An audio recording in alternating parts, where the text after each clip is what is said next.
Hey everyone, welcome to my next myth busting video around laser. Kind of forgot what number on. I'll double check and put it in the comments. But as we kind of mentioned, this one I'm going to do around pain management. Now I might need to split this one into two, so we'll see how we get on because I don't want it to be too long, but there is lots of information to share with you. So I think when we think about laser, it's kind of one of the most common things that we talk about, that we're going to use our laser for pain management. Now, when we kind of think about pain, it's described as being an unpleasant sensory and emotional experience associated with actual or potential tissue damage.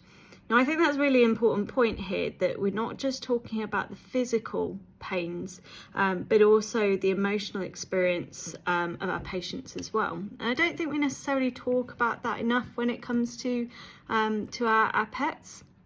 But there's three main types of pain that we kind of deal with day to day. We have our physiological pain, which is also called nociceptive pain. And this one's normally caused by stimulation of pain receptors, and this via kind of your typical tissue damage. We also have pathological pain, which is also neuropathic pain, and is caused by some damage to the nerve pathway. This one I have a very close relationship with, which I'll kind of mention later. And then we have psychogenic pain, which again is kind of the emotional side of things. We often see it in depression, anxiety. Difficulty is it's difficult to differentiate the actual cause of pain with psychogenic pain. And it's something I really want to raise a bit more awareness around with our animals, and the psychological impacts of particularly chronic pain, and you know, how does it actually impact? We talk a lot about our dogs being quieter, maybe sleeping more, and we kind of brush it off as if it doesn't, you know, it is what it is. When actually I wonder if there's a lot more we could be doing with that. But I want to take each of these different types of pain and kind of talk about them a little bit, and then talk about how our laser actually helps, just to try and demystify it a little bit. So first of all, I want to look at physiological pain. So with physiological pain, this is, you'll often kind of hear us talk about pain pathways, kind of with our transduction, transmission, etc., etc. So just recapping over those different parts of the path. So at sites of tissue damage or injury, we have inflammatory mediators that are released. And once those inflammatory mediators, which it's like a little soup of different mediators, once that reaches its pain threshold, the nociceptive stimuli activate specialised free nerve endings, and these are known as our nociceptives, and that's what creates an electrical pulse, which is known as our transduction. So that's our first stage. The thing that's special about these nociceptors, they're different from other receptors. So, you know, we have lots of different receptors in our hands that allow us to touch and feel, but these nociceptors, they only respond to very high threshold inputs. So for example, they're only activated by stimulus of potentially noxious intensity. So for example, if you cut your hand, or, you know, burn your hand, it's that kind of stimulation that causes these nociceptors to activate. Once they've activated, there are then three different types of nerves that transmit a signal. So we have our A beta, class A beta. These are a low threshold transmitting, but they're non-painful. So again, these are our touch receptors. So kind of in the first stages. We then have our class A delta fibres, which transmit a fast pain signal, and then our C fibres that transmit slow pain. So our class A delta fibres, they signal actual or potential tissue damage. So it's that initial, once we've kind of felt something, it's that initial, okay, something's actually going to happen here, and that's what causes us or the patient to withdraw. So it's that we've touched long enough to activate those nociceptors, and now we're going to withdraw because those class A delta fibres have been activated. The feeling when they're stimulated, not necessarily initially painful, because again, it's just causing that reaction.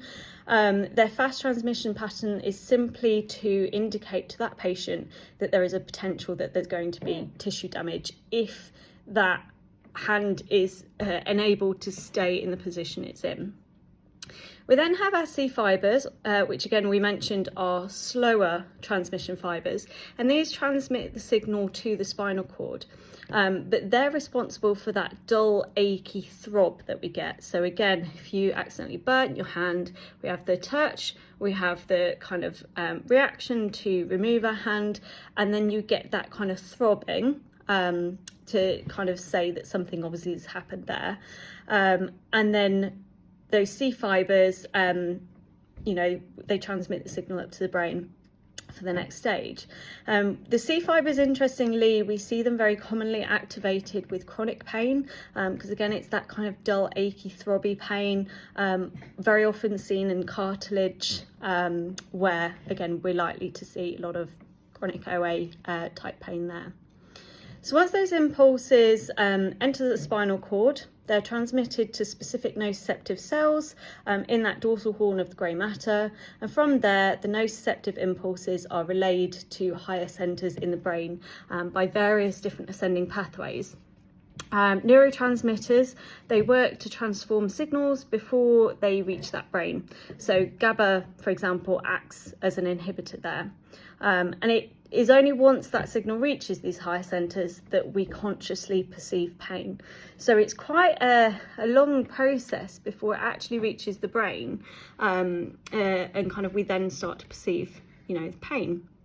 And the mechanism by which a noxious stimulus is ultimately perceived by an individual as being painful is extremely complex. And there's a lot we still don't fully understand about the process.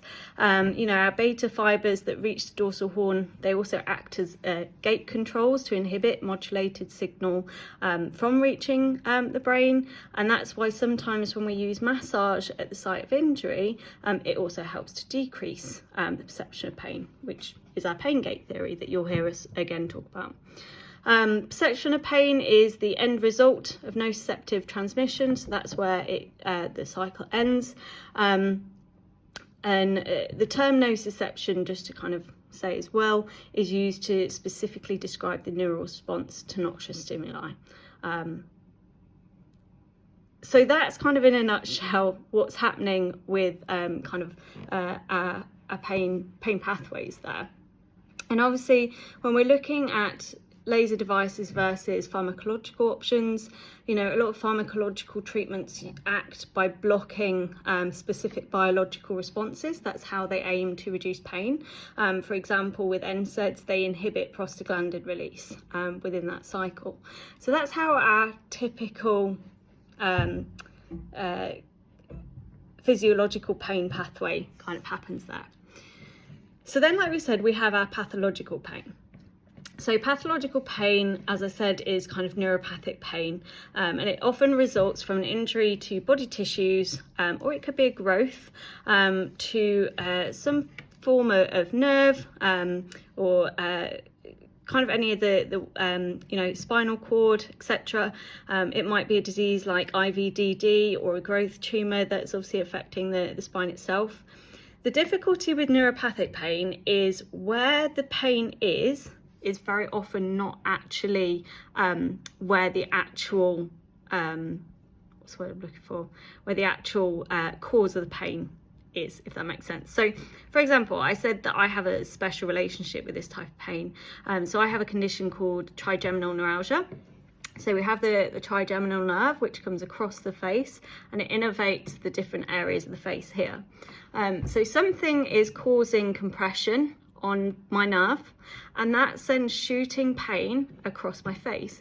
You can probably see actually here my face is quite red here, and that's quite common that I get kind of a burning sensation whilst my condition is actually managed medically. So the compression is here, but the pain I experience is all across my face. So this is what the challenge is with neuropathic pain is, like I say, where the actual location of the pain is not necessarily the location of where the actual problem is. So that's where neuropathic pain can be incredibly challenging. Obviously, we see the standard signs of pain, but you'll often see more neurological symptoms alongside that as well. So whether it's shaking, twitching of the skin in the area, we might see atrophy, incontinence. So we see a lot more classical neurological symptoms kind of there as well. And then, as I mentioned, we have our psychogenic pain. So this is more the mental health. And interestingly, kind of on the NHS, looking at kind of there, they have a statement which says, living with chronic pain can cause a range of unpleasant emotional experiences such as anxiety, frustration, anger, depression and shame. This is normal, but they call these experiences secondary suffering, as they can make life more unpleasant. Now that's really, really interesting because, like I say, the NHS in the human world, they very much recognise pain as, psychogenic pain, I should say, as a problem and actually something that needs addressing. And as I said, kind of with our animals, we don't really think about it that much. We don't really address the psychological element that pain can have on them. And Dr. Petty has a fantastic pain book on dogs. And one of the things he kind of says is pain is a very personal experience, and it's impossible to anticipate the degree of pain a dog will experience. Because again, we experience it differently, they experience it differently. So, like I said, I'm going to kind of do these two videos in two stages because that's a lot of information, but I wanted to put the foundation there of kind of different types of pain first, and then when I go into how laser affects that, it will be a little bit clearer as to what I'm relating it to. So that was my brief kind of just review of pain, and then look out for video 2 and I'll start to link laser and the different types of pain.